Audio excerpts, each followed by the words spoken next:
जितने भी इस प्रकार के गुंडे हैं, माफिया हैं, असामाजिक तत्व हैं, उनको घोसी में, मऊ में घुसने पर, रहने पर पाबंदी लगाई जाए और इस पूरे प्रकरण पर संबंधित आरक्षी द्वारा कोपागंज थाने में एफआईआर दर्ज करा दी गई है जो सुसंगत धाराओं में है और तत्काल गिरफ्तारी होनी चाहिए। गिरफ्तारी होने के साथ ही उनके जो हथियारबंद लोग हैं, जो गुंडे लोग हैं, खुलेआम आम जनता को धमकाने का काम कर रहे हैं। कल रात में सूचना मिली कि समाजवादी पार्टी के कुछ लोग गाड़ियों में पैसा भर करके घूम रहे हैं, चुनाव को अपने सिस्टम से निकलता देख करके, हार सुनिश्चित मान करके। तो मैं निर्वाचन आयोग से मांग करता हूं कि पूरी निष्पक्षता के साथ चुनाव हो और हर स्थिति में, किसी भी स्थिति में गुंडों को वहां घुसने न दिया जाए। जो अराजक तत्व हैं उनको पाबंद किया जाए, उनको जिले से बाहर किया जाए और बाहरी गुंडों को तत्काल घोसी से बाहर किया जाए। ये जो पहले हम लोग बात अपने कई बार इस बात को हमने दोहराया है कि समाजवादी पार्टी के डीएनए में अराजकता है, गुंडई है, माफियागिर्दी है। और इस ऑडियो के माध्यम से एक ऑडियो भी मुझे मिला है, एफआईआर की कॉपी भी मैं आपको देने वाला हूं। ऑडियो में साफ साफ दिख रहा है कि जो ब्लॉक प्रमुख हैं समाजवादी पार्टी के और जो सुधाकर सिंह प्रत्याशी हैं, उनके बेटे हैं, उन्होंने किस ढंग से पुलिस प्रशासन को धमकाने का काम किया है। इसमें सुसंगत धाराओं में एफआईआर दर्ज कर दी गई है और हम आपसे मीडिया के माध्यम से अपील करते हैं कि निर्वाचन आयोग में हम शिकायत दर्ज कराएंगे। हमारे भारतीय जनता पार्टी के पदाधिकारी जाकर के अभी एक प्रार्थना पत्र निर्वाचन आयोग में देने वाले हैं। पूरे प्रकरण की गंभीरता से जांच हो और कड़ी से कड़ी कार्रवाई हो। गुंडे माफियाओं को चुनाव से दूर रखा जाए और प्रदेश की जनता भी आज समझ ले कि समाजवादी पार्टी जब अपना चुनाव हारता हुआ सुनिश्चित मान रही है तो किसी भी अराजकता पर ये उतर सकते हैं, गुंडाई कर सकते हैं, वायलेंस कर सकते हैं, बूथ लूट सकते हैं। इनका लोकतंत्र में कोई भरोसा नहीं है। गुंडई अराजकता इनके डीएनए में है। इसलिए मैं निर्वाचन आयोग से अपील करता हूं कि गुंडे माफियाओं पर कड़ी कार्रवाई होनी चाहिए और ऐसे गुंडे माफियाओं को तत्काल घोसी से बाहर कर देना चाहिए। बहुत बहुत धन्यवाद। तो शिवपाल यादव जी ने कहा जहां जहां दंगा होता है वहां पर भाजपा ही करते हैं षड्यंत्र, जहां दारा सिंह चौहान दल बदलू नेता है। दरअसल आप जानते हैं कि ये उनकी फ्रस्ट्रेशन का प्रमाण है। समाजवादी पार्टी के सारे नेता डिरेल्ड हो चुके हैं, उनको पता ही नहीं वो क्या कह रहे हैं।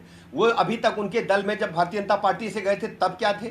दारा सिंह चौहान जी बड़े कद्दावर नेता हैं, ओबीसी समाज से आते हैं और उनका मोहभंग तत्काल हो गया। जिस ढंग से वहां पर पिछड़े वर्ग का, मोस्ट बैकवर्ड का उत्पीड़न हो रहा है, कोई भी व्यक्ति समाजवादी पार्टी में रहना नहीं चाहता है।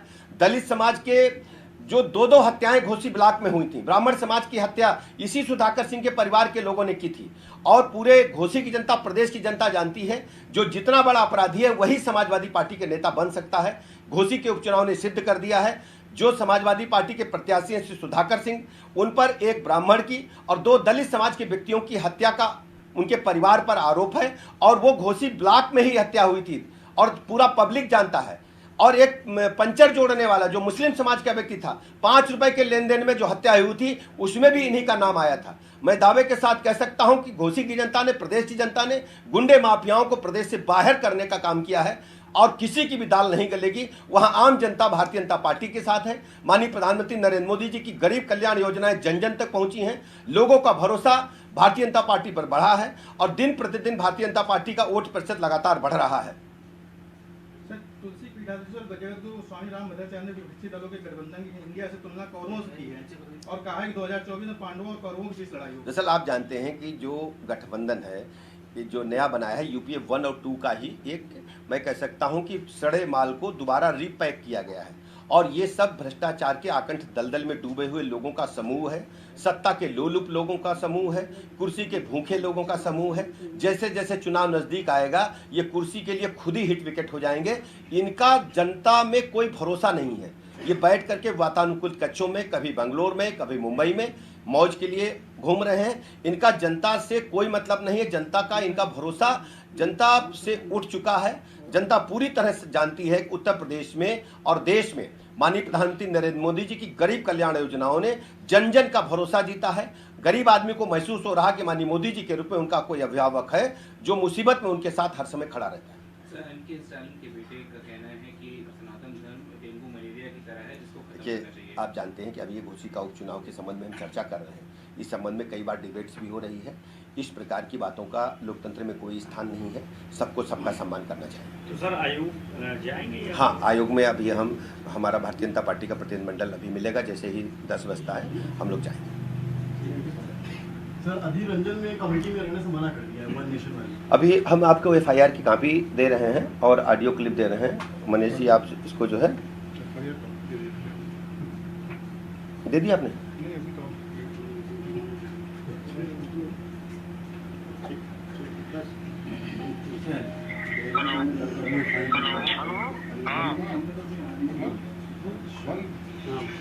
बंद करा दो।